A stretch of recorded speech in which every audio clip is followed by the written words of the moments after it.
Olá, Metalúrgica, boa tarde a todos e a todas, trabalhadores ativos, aposentados, pensionistas, amigos que nos acompanham, metalúrgicos ou não, pelo canal YouTube, aliás, pelo Facebook da Agência Sindical, pelo Facebook do Sindicato Metalúrgico Guarulhos da Região, por outros canais, a live da quinta-feira. Uma live não é uma entrevista clássica, uma live é um bate-papo. Então, hoje eu tenho aqui a alegria de receber um amigo, que é o Dr. Marcelo de Campos Mendes Pereira. O Marcelo, ele é advogado trabalhista, trabalhou na Federação dos Metalúrgicos durante um bom tempo, é advogado do Sindicine, que é o Sindicato das Indústrias Cinematográficas, dos empregados na indústria cinematográfica. O Dr. Marcelo é destacado advogado do Sindicato de Servidores Municipais de Guarulhos, o STAP. E é na condição do chefe do jurídico do STAP que eu falo com o doutor Marcelo. Observo quem está na produção, que eu não estou enxergando o doutor Marcelo, quero saber se houve algum problema aqui. Então, o Marcelo vai entrar daqui a pouco, por enquanto vocês verão somente a mim. Muito bem. Doutor Marcelo eu conheço já há cerca de 20 anos, embora seja um jovem advogado. É de uma família, né, de advogados, seu pai foi desembargador, tem um irmão que eu conheço que é desembargador também, e tem um outro irmão que é advogado. O Marcelo se especializou na advocacia trabalhista. No STAP, ele faz aquilo que é clássico no sindicato. Ele faz o pronto-socorro, o atendimento ali nos plantões, né? Então, o servidor o procura, como a sua equipe, e ali ele atende, né? Para prestar ou a orientação, ou esclarecimento, ou já abrir um processo, entrar com uma inicial, etc. Nesses anos que eu trabalho com o doutor Marcelo, o sindicato tem um impressionante volume de ações abertas e um respeitabilíssimo número de conquistas e de vitórias. Nas demandas judiciais, nenhum advogado fala assim, nós vamos entrar com a ação e vamos ganhar. Embora, às vezes, ele saiba que as chances sejam concretas de vitória, ele não é irresponsável a ponto de dizer isso para o seu cliente, porque quem vai decidir é o juiz, ou o desembargador, se for em segunda instância. Então, Marcelo Mendes Pereira, muito obrigado pela sua presença aqui na live dos metalúrgicos. Você é da casa, é muito bem-vindo aqui e bem recebido pela diretoria, pelo Cabeça, pelo Pereira, pelo Chorão, pela Roseli, pelo doutor Marcílio, por todos que compõem aqui a nossa casa. Tudo bem com você? Ô, João, estou ótimo. Então, primeiro eu queria agradecer a você, né, que é um parceiro, um amigo, né, que exagera na, no, na nossa coisa. A gente trabalha na medida do possível, né, João? E faz aquilo que nós conseguimos. Tem alguma experiência na área sindical já estou há mais de 20 anos nessa lida, né? E queria aproveitar o momento, João, já que eu estou aqui na Casa do Metalúrgico, para prestar uma homenagem primeiro ao Chicão, que eu vi que vocês foram até a casa dele. Bacana, né? E o Chicão, eu entrei na Federação dos Metalúrgicos em 1997, ele ainda era presidente, eu conheci o Chicão, um cara 100%. Homenagear o Pereira, né, que também foi presidente durante longos anos e sempre foi uma figura importantíssima na cidade, um ser humano da mais alta qualidade. E agora o Cabeça, se o Cabeça não tivesse participado das eleições de 2006, dificilmente nós estaríamos trabalhando lá no servidor. Eu devo o meu ingresso aos servidores a essas pessoas, né? Esses metalúrgicos, né? Eu trabalhei há muitos anos na federação e gosto muito deles todos. Bacana, é uma gente boa de lidar, gente correta e muito franca, assim, né? E o Chicão, eu fiquei feliz de ver a visita. Sensacional. 92 anos, né, João? 92. Eu conheço o Chicão há mais de 30 anos, né? E ele foi um nome nacional no movimento sindical. E todo mundo conversava com ele, foi vereador na cidade, foi um bom vereador. Então, a visita aqui, o Cabeça, o Chorão, o Roberto Samuel, jornalista de lá, o Alemão, que foi presidente, o alemão, que hoje é dono da Folha Ponto, foi presidente da Câmara naquela época, e inclusive o Chicão votou nele para a presidência. Então, as histórias vão se encontrando, isso é muito bonito. Agora, doutor Marcelo, a razão, né, o jornalista é um mote, tem sempre assim, um gancho para fazer a sua matéria. O gancho da nossa entrevista foi uma vitória que o Sindicato dos Servidores Municipais obteve na Justiça, né, e, de certa forma, liquidou a questão da disputa eleitoral no sindicato, né? Eu fiquei muito feliz porque a situação de instabilidade jurídica ela angustia todos nós, ainda mais quando você sabe que a parte que está litigante sabe que não tem chance, sabe que não tem razão, mas ela está persistindo para criar problemas de natureza política para outra parte, para dividir a categoria. Eu considero que dividir uma categoria de trabalhadores, uma categoria operária, é crime. É crime contra aquela categoria, é crime contra a organização sindical dos trabalhadores, é crime contra a própria ideia do sindicalismo, porque sindicato em inglês é union. Ou seja, sindicato e união significam a mesma coisa. Bem Marcelo, verdade. Eu vou ler aqui. João, antes de você fazer a leitura, se você me permitir um comentário, né? Veja, você sabe que os recursos do sindicato no que diz respeito ao material humano, eles são limitados, né? Nós temos um limite, né? Nós temos o meu escritório trabalha mais de 70% só para o STAP, né? Em razão do número de demandas. E você fazer uma disputa eleitoral é uma coisa legítima. Não há problema algum em se fazer disputa eleitoral. Acho que o confronto de ideias, não é? As diferentes versões do mundo, o servidor tem o direito de escolher. Agora, utilizar do momento eleitoral para tentar cavar nulidades, cavar problemas para ganhar no tapetão. Aí, João, aí você joga o foco do jurídico, joga o foco dos diretores numa questão que a gente poderia estar voltado a quem? Ao servidor. Então, isso, João, sabe o que é isso? Isso é um desserviço à categoria. É um absoluto desserviço. Vem disputar. Agora, vir aqui alegar supostas irregularidades. A moça nem disputou, João. A moça não teve coragem de entrar na disputa. Ela desistiu na última hora. Ah, não, porque não existia paridade. Como não existia paridade se eu não escolhi também quem iam ser os meus mesários? Quem escolheu quem foi o mesário foi uma assembleia. Sim, sim. Acabou. Então, os fiscais, João, eles poderiam perfeitamente entrar dentro do veículo, conferir como estavam as urnas, acompanhar as votações e depois acompanhar como é que se deu o sufrágio mesmo, a própria conferência dos votos, eles estariam lá. Ela o que fez? Ela não botou fiscal e desistiu do processo eleitoral. E aí foi para a justiça. Se acovardou, João, entendeu? Então, era uma equipe formada de 2 partidos políticos, um deles agora que quer fundar o Sindicato da Educação, de novo no tapetão, entendeu? De novo, sem chamar a categoria, né? E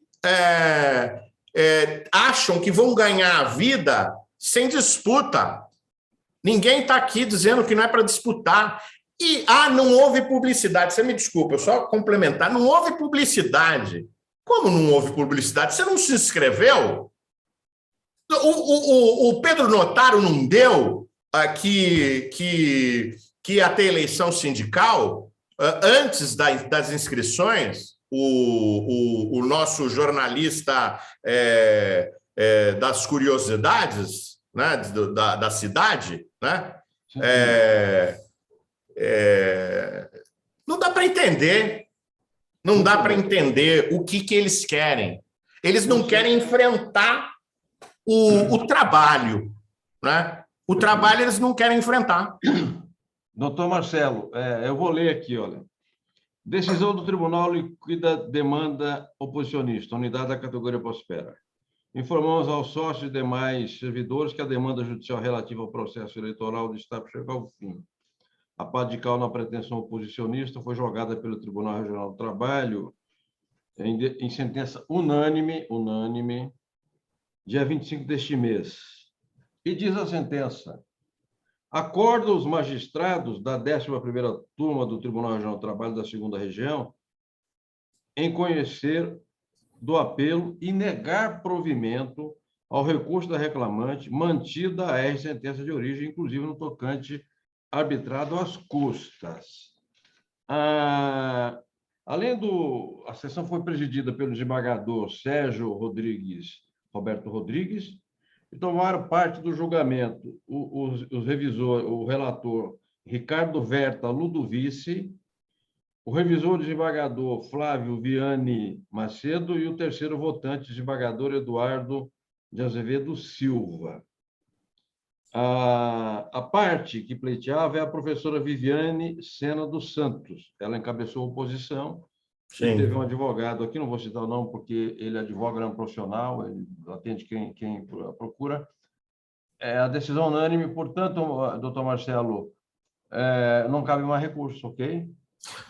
Veja, vou fazer um reparo nessa questão, não cabe mais recurso. Toda questão que é de fato, e olha, o que nós estamos discutindo aqui, uma nulidade é um fato, certo? Toda questão de fato, tanto na Justiça do Trabalho quanto na Justiça Civil, ela acaba no 2º grau de jurisdição. Poxa, mas o advogado pode arrumar algum estratagema para dizer que houve ferimento a alguma questão federal, de lei federal ou constitucional? Pode. Isso é possível ele fazer. Agora, a chance de sucesso dele é mínima, não é? Praticamente inexistente, né?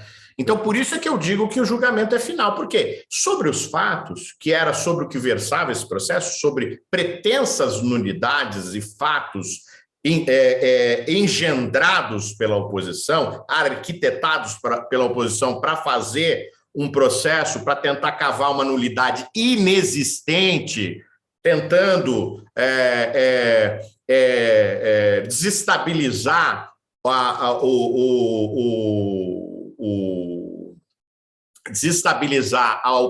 a situação e ir para uma nova eleição dizendo assim, olha, eles fizeram nulidades, agora eu sou bonzinho, entendeu, João? É isso que eles tentaram fazer, eles deram uma última cartada para ver se conseguiam levar no tapetão e mudar a opinião pública, opinião dos associados, evidentemente. Correto. Infelizmente, esse tipo de estratégia não pega, né, João? Não pega, não dá, né? Ô Marcelo, você fez uma observação sobre o direito do sócio discordar da sua diretoria, criticar a sua diretoria e combater a sua diretoria. Eu sou sócio sindicato jornalista há muito tempo, eu já concorri na oposição em 1989, numa chapa em que eu era um bagrinho, mas tínhamos lá o Audálio Dantas, o Flávio Adalto, o Moacir Japiaçu, tinha lá também jornalistas de nomeada, escritores, etc., Assis Ângelo, etc. Nós não ganhamos a eleição, né? As urnas foram apuradas, eu fui lá, dei parabéns ao encabeçador da Chapa 1 e a vida seguiu, ele ganhou a eleição. Nós não fizemos nenhuma chicana para atrapalhar a vida daquela diretoria. Nós fomos lá, discutimos, nós discordávamos do rumo do sindicato, ele não quis discutir com a gente, montamos a oposição, é legítimo. O que você não é assim na democracia. Tem um governo, vamos supor, você diz, olha, eu acho que você tem uma má gestão econômica, você não está vacinando a população, você está negando a vacina à população, você não tem insumos para fazer testes para ver se a população está contaminada ou não, você conspira contra a ideia do isolamento social, você representa um atentado à saúde pública, ou você muda ou nós vamos te combater. Certo. João, veja, combate o cara. eu parto do pressuposto e da máxima que toda unanimidade é burra. Sim. O fundamento da dialética são posições antagônicas e você tem duas teses sobre a qual você faz uma síntese, não é isso? Sim, sim. Não é assim que funciona? Sim. E é importante nós termos contraponto. Eu não sou contra o contraponto, muito pelo contrário. Eu acho que a gente cresce também. E, quando for possível, incorpora o contraponto, não é verdade? Sim. Essa é a forma de você ouvir através da crítica. A crítica é fundamental, né? Hoje, eu não sei por que, existe um determinado grupo de pessoas, né, principalmente as novas gerações, de que tem alguns assuntos que são uma unanimidade total, que não se pode falar sobre elas, elas estão encapsuladas e santificadas de uma forma que, se você discute ela, você é um ser abjeto. Eu não penso isso. Nós somos da geração em que você pensava de um jeito, eu pensava de outro, a gente discutia e às vezes chegava numa solução, numa resolução, não é isso? Correto. Então, toda a crítica, né, crítica fundamentada, né, bem intencionada, porque existe uma crítica que ela não é bem crítica, ela é uma política. É uma política com o fim de você desestabilizar e simplesmente desmoralizar. Essa crítica rasa a gente ignora, né? Mas a crítica boa, construtiva, aquela que fala, olha, aponta, você está errado nisso, aqui você podia ter feito melhor. Isso é excelente. Olha, nós temos um projeto melhor que o seu por causa disso, disso e disso. Ótimo. Ótimo, não é? Doutor Marcelo de Mendes Campos Pereira, advogado do STAP, Sindicato de Servidores Municipais de Guarulhos, hoje fala na live do nosso sindicato, do Sindicato Metalúrgico Guarulhos Região. Estamos falando de um processo eleitoral que agora o resultado foi sacramentado pela Justiça, não cabe mais polêmica e a vida segue. Até porque o servidor está sofrendo muito. Sofrendo muito. Tem uma elite fardada, com essa ninguém mexe. Tem uma elite civil do judiciário, que ninguém mexe. Tem uma elite administrativa dentro do Estado brasileiro, que ninguém mexe. Mas a imensíssima maioria dos servidores vive no arroz, como todos os demais trabalhadores brasileiros. É verdade. Nós estamos agora, Marcelo, diante de uma campanha salarial do STAP. A database é 1º de maio.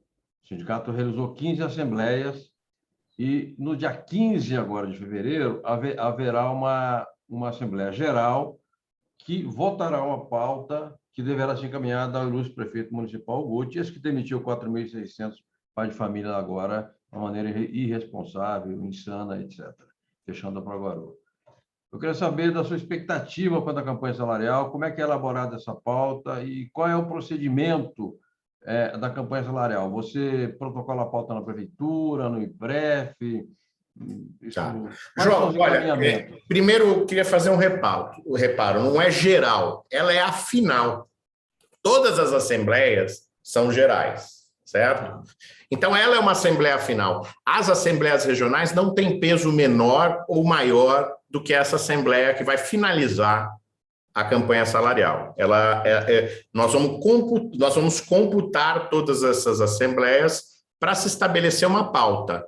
As assembleias são feitas da seguinte forma: nós, como já temos alguma experiência, às vezes trazemos sugestões de cláusulas e deixamos que as pessoas que estão na Assembleia façam as sugestões às cláusulas e, na medida do possível, se elas tiverem relação efetivamente com a campanha salarial, nós incorporamos aquelas questões à nossa pauta e levamos ao conhecimento do prefeito, né? do patronal, né? Então, João, finalizando isso agora, dia 15, nós vamos estar com a pauta já pronta para que nós possamos enviar essa pauta ao prefeito. Me parece que eu não acompanhei as assembleias, né? Mas do que eu sei, as assembleias foram muito boas, nós tivemos uma receptividade muito grande, as pessoas estão interessadas realmente em repor os salários, porque né, nós estamos num ambiente de inflação real, né? E nós precisamos ter alguma reposição, não é, João? Agora, Marcelo, os servidores públicos, não só os de Guarulhos, mas os servidores públicos em geral, estão há 2 anos, na melhor das hipóteses, há 2 anos sem reajuste. Né? Sim. Então, se busca a reposição das perdas desses 2 anos, a inflação, eu não sei se utiliza o IPCA, o INPC, enfim, se utiliza um índice oficial, e também há outras reivindicações que são agregadas à pauta. Essas reivindicações elas são econômicas ou elas advêm dessas assembleias? Vamos supor, foi na STT, e lá na STT, que é o setor de trânsito de Guarulhos, tem uma reivindicação específica. Foi nos zoonoses, que é uma área que todo mundo Não, a conhece. gente vai abordar todas essas questões, a gente colhe essas questões específicas e gerais e leva essas questões à submissão do patronal ou do governo, né, na verdade, aqui. Isso, né? isso. Bom, outra coisa. Aí, por exemplo, chega na database, não tem acordo de tudo, mas tem acordo de 2 ou 3 questões. Fechamos a database e vamos, durante o ano, discutindo as outras questões para ir conquistando durante o ano, entendeu? Sim. Mas, no caso, Marcelo, ok, essa negociação ela se dá numa mesa, na CPN, na Comissão Permanente de Negociações. Qual é o instrumento que se utiliza para colocar a pauta na mesa e fazer a discussão dos itens? A gente faz o protocolo da pauta, normalmente a CPN recebe a pauta, nos chama, nós discutimos a pauta, por vezes a última discussão é com o prefeito, não é? Tem sido com o prefeito ou com o chefe de gabinete. Perfeito, perfeito. E se fecha, claro, sempre com a participação do secretário de modernização e mais, às vezes, o secretário jurídico e o chefe de gabinete, ou então o próprio prefeito. Bom, toda negociação era parte de uma ideia inicial, que é a ideia do acordo. Claro. Mas nem sempre o acordo prevalece. Às vezes as partes não chegam a acordo, aí vai-se a dissídio. Né? Claro. No caso, o sindicato trabalhará para que haja acordo, evidentemente, mas o patrão, com a má vontade que lhe é característica, poderá não querer negociar. E aí, qual é o próximo passo? Bom, aí quem decide isso não é o jurídico, né? Quem decide isso é a diretoria, qual vai ser o rumo para isso. Mas quais são os instrumentos que nós temos, né? Quais são os legítimos instrumentos que a categoria dispõe? Primeiro, temos o dissídio coletivo de trabalho. Não se chega a um denominador, instaura-se o dissídio coletivo de trabalho a fim de que as cláusulas sejam analisadas pelo judiciário. Segundo, existe a possibilidade de mobilização. Né? A mobilização ela pode ser uma mobilização, um protesto, ela pode ser uma operação tartaruga, ela pode ser uma greve. Não é? Existem inúmeras formas de você fazer a mobilização, uma camiseta, não é? com os dizeres, não é? Quero o meu aumento. Não é? Tem uma série de possibilidades para se fazer. Um dos instrumentos, evidentemente, também é a greve. Né? Ele é sempre o último deles. E depois da decisão do Tribunal Superior do Trabalho de que a questão do desconto dos dias, quando a questão é reposição salarial, já é pacificada, ela deu um certo desestímulo para a greve, né? Mas é legítimo e acho que, se não alcançar, é um caminho, né? Perfeito, perfeito. A campanha salarial de uma categoria do setor público ela é muito mais complexa, porque há muitos interesses políticos que se cruzam com os interesses legítimos dos trabalhadores, seja um trabalhador operacional, braçal, seja um trabalhador da área da educação, seja um trabalhador do setor, digamos, de RH, não todos são servidores, mas com funções muito diferentes e variadas, mas tem esse componente político, partidário, ano eleitoral, tem tudo isso que não existe numa metalúrgica, por exemplo. Pode até existir, mas isso é muito raro de influir numa negociação, né?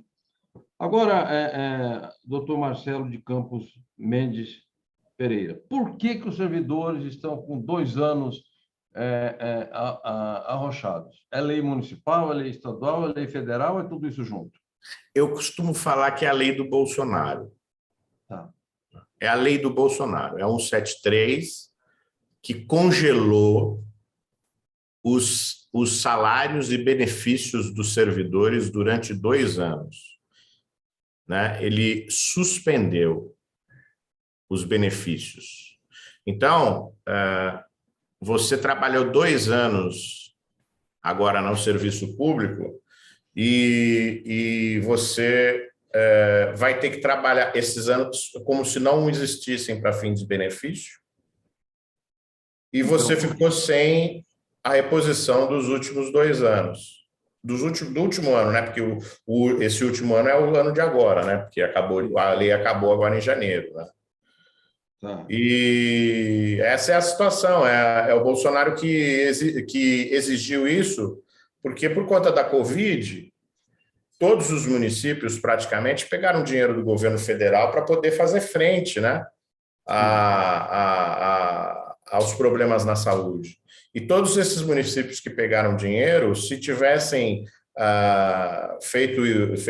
dado algum benefício, iam ter que devolver esse dinheiro de volta, né? Perfeito. O Agora, Bolsonaro fez essa com todo mundo. Agora, a lei 173, lei federal, ela congelou o salário, então aquilo que você recebe todo mês, o vale-refeição para quem tem o vale-refeição, o VR para quem tem o VR, né? Vale alimentação, o VR, cesta básica para quem recebe cesta básica. Todos os benefícios. Quinquênio para quem recebe aquele adicional a cada 5 anos. Sim. A chamada sexta parte. E, no caso, por exemplo, eu sei que professores têm critérios de avaliação previstos, e até negociados pelo sindicato, que, de vez em quando, há uma avaliação e o professor passa a ganhar mais. Nem essas. Nem carreira, no plano de carreira. Plano de carreira também congelou. Foi tudo congelado. Tudo. Agora, essa lei ela está em vigor ainda ou expirou dia 31 de dezembro? Expirou. Não sei se 31 de dezembro ou 1º de janeiro, João. Agora você me pegou no pulo, precisaria dar uma olhada. Mas expirou, né? Acabou já, agora volta a correr, né? Então, vamos supor, faltou quando no dia 29 de maio, que foi quando a lei foi promulgada, faltava 3 meses para você pegar um quinquênio. Sim. Tá? Agora, você vai ter que cumprir mais 3 meses a partir de agora para você pegar esse quinquênio. Entendi. Entendeu? Entendi. Ou seja, agora, o arroxo, eu queria fazer uma outra observação de caráter mais genérico. Vamos considerar que nós tenhamos 20 mil servidores em Guarulhos e que eles estejam com salários arrochados há 2 anos, o vale-refeição arrochado, o vale-alimentação arrochado, o quinquênio sem receber também, as promoções também congeladas. 20 mil trabalhadores nessas condições, com esse arroxo, isso gera um impacto muito negativo na economia da cidade. Ou não tem peso?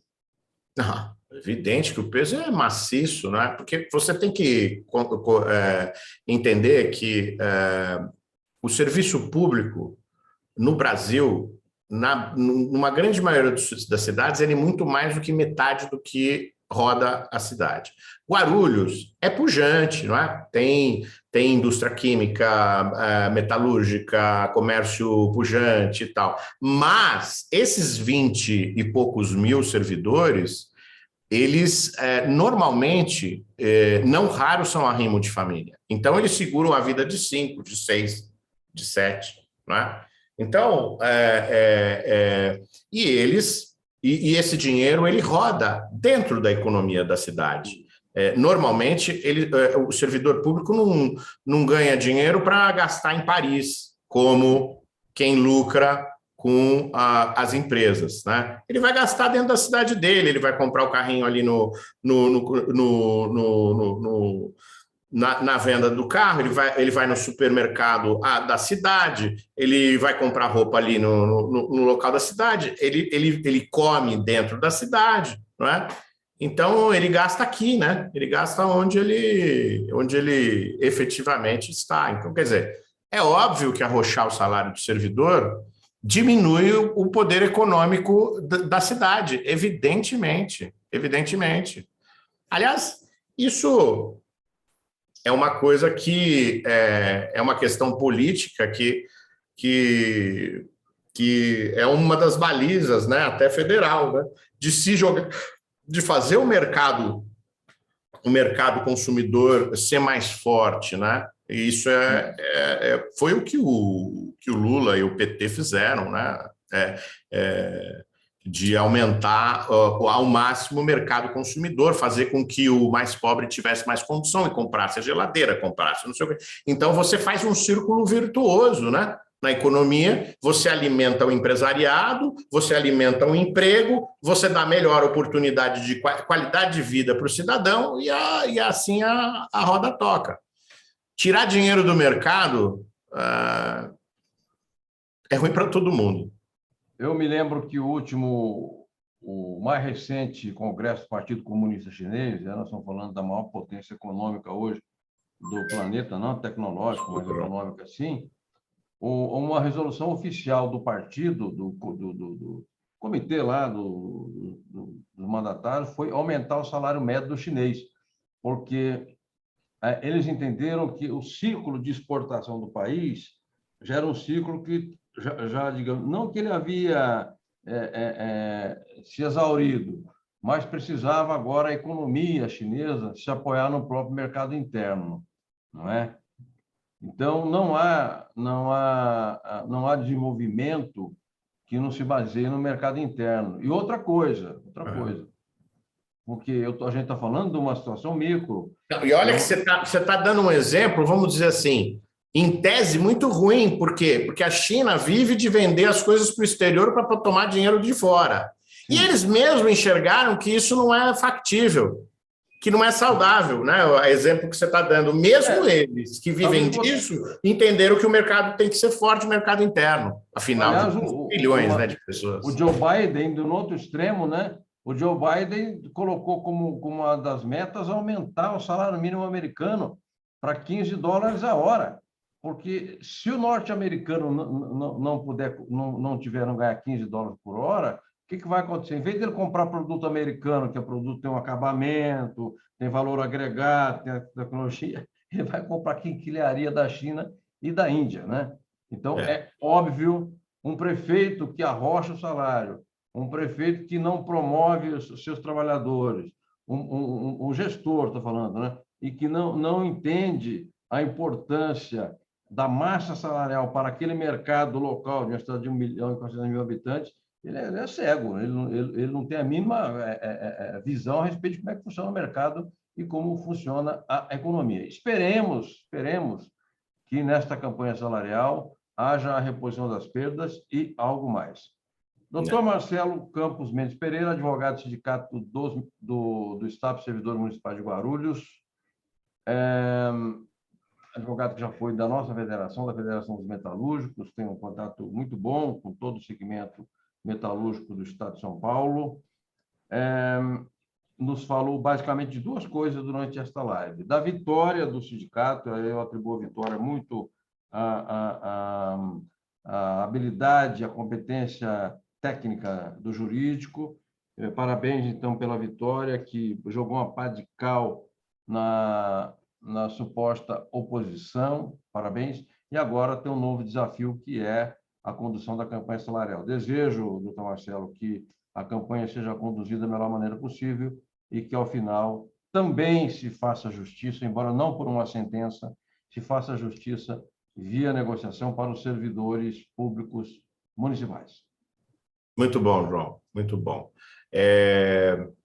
Queria dizer que a campanha salarial ela é o momento mais importante do sindicalismo, tanto do sindicalismo privado quanto que o público, né?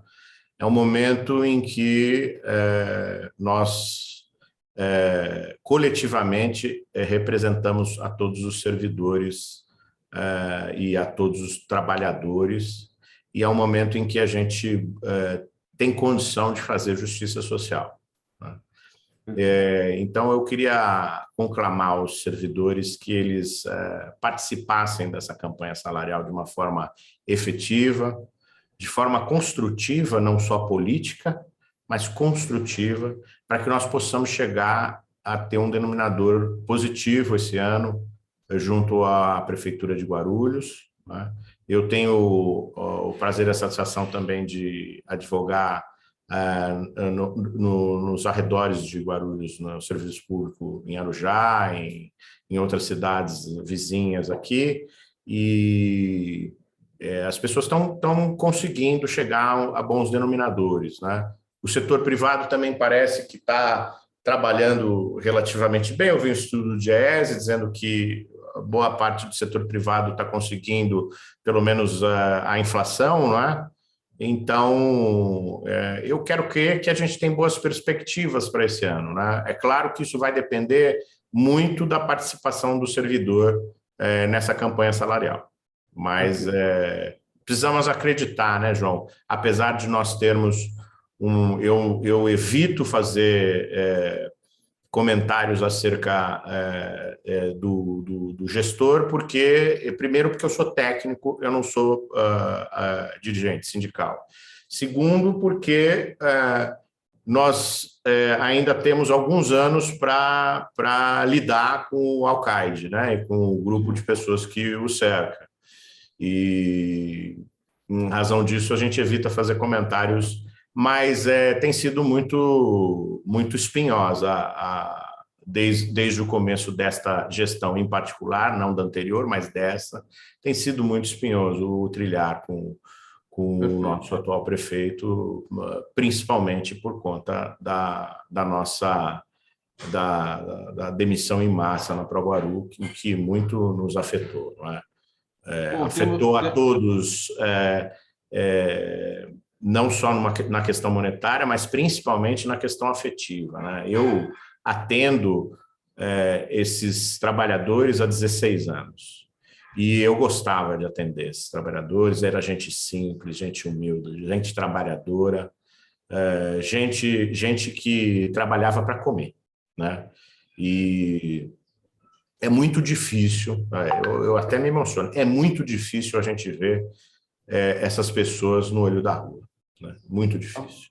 Doutor Marcelo, independentemente da campanha salarial, o jurídico continua fazendo os plantões no sindicato. Digamos, eu tenho lá um problema de assédio no meu local de trabalho, tem um problema de acidente, falta de EPI, más condições de trabalho. A Estação da Saúde de Guarulhos mereceria um programa de umas 5 horas, porque é um crime que se está cometendo contra a saúde pública do povo guarulhense, contra o SUS, essas OSs, né?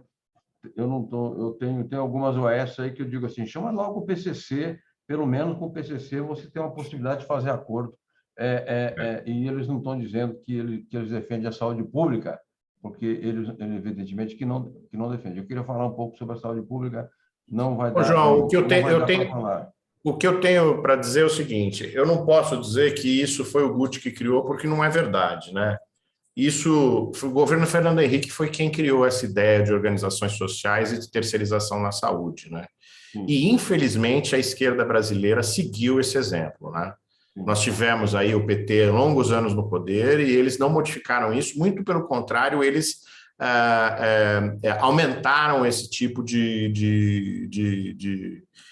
precarização efetiva na saúde. O resultado a gente já conhece, né, João? O resultado é um descalabro total, um descaso, falta de pagamento de trabalhadores da área da saúde, pessoas sem atendimento, gente morrendo na fila, gente morrendo na UTI sem insumo, falta de medicamentos, assim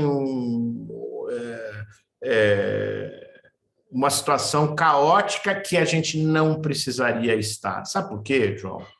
O servidor que vai lá é a casa dele. Ele foi concursado, ele vai trabalhar 20, 30 anos naquele lugar. Ele tem amor por aquilo que ele faz. Com todo respeito aos médicos e aos enfermeiros que são contratados pelas UES, porque eles precisam trabalhar também. Mas eles estão lá de passagem até arrumar uma nova oportunidade.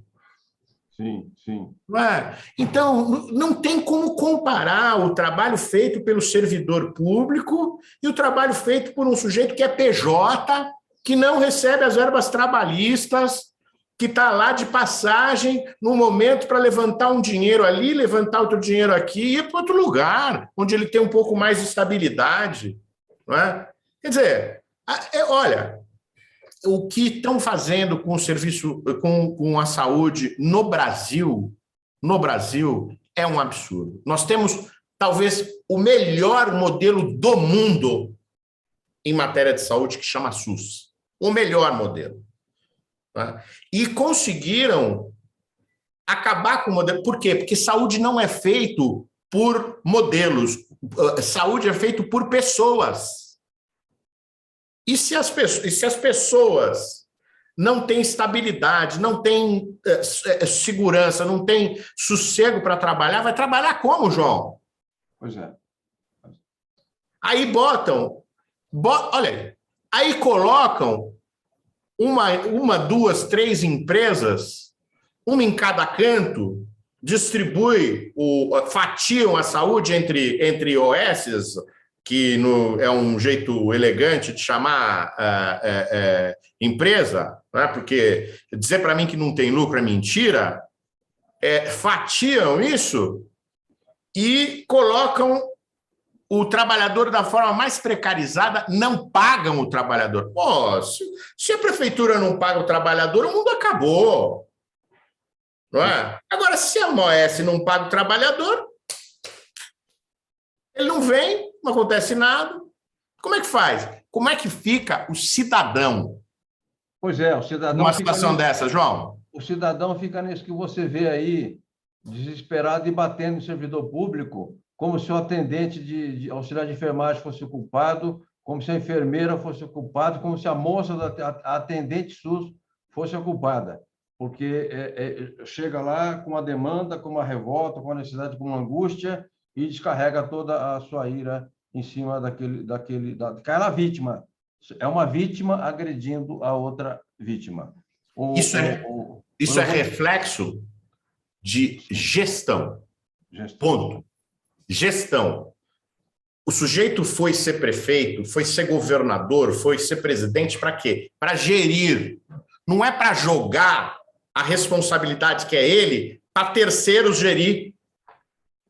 Para pessoas que a gente não escolheu para gerir, para pessoas que a gente não sabe se são preparados. Por quê? Porque o servidor público, ele prestou um concurso. Então, o mínimo que você imagina é que ele tem condição, ele tem preparo para poder exercer a função dele. E esses que estão aí trabalhando pejotizados? Perfeito. Doutor Marcelo, eu entrevistei aqui o presidente do Sindicato dos Médicos, e ele me disse que hoje os médicos dessas OS, dessas terceirizadas, eles vão trabalhar já sabendo que eles vão receber pelo menos um mês com atraso. Então, vamos supor, se ele trabalhar 30, só lá pelo 65º, 66º dia, eles vão receber. E quando isso acontece, eles se consideram no lucro, porque eles estão atrasando, em média, 3 meses. Tem cabimento isso, João? Eu não quero aqui fazer proselitismo, eu trabalhei numa prefeitura de Americana, cujo prefeito era um médico, mas doutor Valdemar Tebaldi. Ele construiu um hospital municipal, a gestão dele, o governo dele, sem um puto do governo federal, porque tinha sido preso político, a ditadura odiava ele. E não tinha qualquer terceirização, qualquer iniciativa de médico máfia de médico, falavam, o setor de raio-x é nosso, o setor de banco de sangue é nosso. Não, era o governo municipal que fazia. E mais, fazia os postos de puericultura na época, os postinhos na periferia, alguns 24 horas, nos bairros maiores. E no centro de saúde, no centro da cidade, perto do Corpo Bombeiro, ali se recolhiam os exames feitos nos postos. E o resultado do exame que era feito era levado na casa do cidadão de carro, pelo carro da prefeitura. E eu perguntei, doutor, onde o senhor viu isso? Como é que é esse negócio que é impressionante que leva na casa? Filho, eu vi lá na União Soviética. Foi lá que eu vi isso acontecer. Lá o exame é levado na casa da pessoa. Então, eu te digo o seguinte, pela minha experiência de ter trabalhado no serviço público como assessor, tem dinheiro no Brasil. Se não roubar, se secretário não roubar, não passar para o filho, para o cunhado, para o sobrinho que vai ser candidato a deputado estadual ou deputado federal ou vereador, se o vereador não desviar aquele dinheiro com os 15 caras que ele nomeia, 20, 30, 35 na secretaria, tem dinheiro para dedéu nesse país, isso aqui vira uma Alemanha em 5 ou 10 anos. Então, o setor da saúde, desgraçadamente, é a última fronteira da roubalheira que se estabeleceu neste país com essas privatizações, com essas OS, com esse crime organizado que se estabeleceu na saúde. Foi o senhor Fernando Henrique que começou, sim. No governo do PT não se tomou providências para paralisar isso, muito pelo contrário, tem nego falando grosso nas redes sociais, mas quando foi secretário da Saúde, se associou a esse tipo de gente, e o sindicato fica numa situação isolada, porque o sindicato tem poucos instrumentos para enfrentar isso. O sindicato não é poder político, o sindicato não é Ministério Público, o sindicato não tem dinheiro para ficar fazendo campanha permanentemente. Então, para encerrar o proselitismo aqui, Marcelo, paro de falar e agradeço mais uma vez o doutor Marcelo de Campos Mendes Pereira, que a gente, como é amigo, fica batendo um papo aqui via internet. Obrigado, Marcelo. Parabéns pela vitória na Justiça contra a manobra eleitoral de 2 partidos, PSOL e PT. Tá? Isso, eu não queria falar, mas é isso. Tem que parar de querer montar cavalo em sindicato, vai buscar voto. Não, João, eu posso falar rapidamente, João? Sabe qual é o problema? Sabe qual é o problema? O PT ficou sem governo, aí resolveu atacar sindicato. Faz o que o Mano Brown disse, o lúcido e sábio Mano Brown. Vai ouvir o povo da periferia, vai saber o que o povo está precisando, o que o povo está querendo, vai se orientar com o povo, vai ouvir o povo, vai fazer aquilo. Falam tanto de Paulo Freire, e o Paulo Freire falou o seguinte, quem quiser ensinar o povo, tem que primeiro aprender com o povo. Vai lá aprender com o povo. E o povo não vai se estimular a ter divisão, a ficar fazendo ataques gratuitos, a divisionismo em base sindical. O povo, por sua inteligência, por seu senso de sobrevivência, por sua sagacidade, jamais dará esse tipo de orientação, quem quer que seja. Marcelo, obrigado. Eu que agradeço. Espero que a gente possa se encontrar brevemente, tomar um café e colocar os assuntos em dia. Abraço à diretoria do STAP, parabéns pela vitória merecida. Um abraço de novo ao Chicão, ao Pereira e ao Cabeça. Obrigado, até a próxima quinta com uma nova live dos metalúrgicos de Guarulhos. Parabéns, João, pelo trabalho. Obrigado.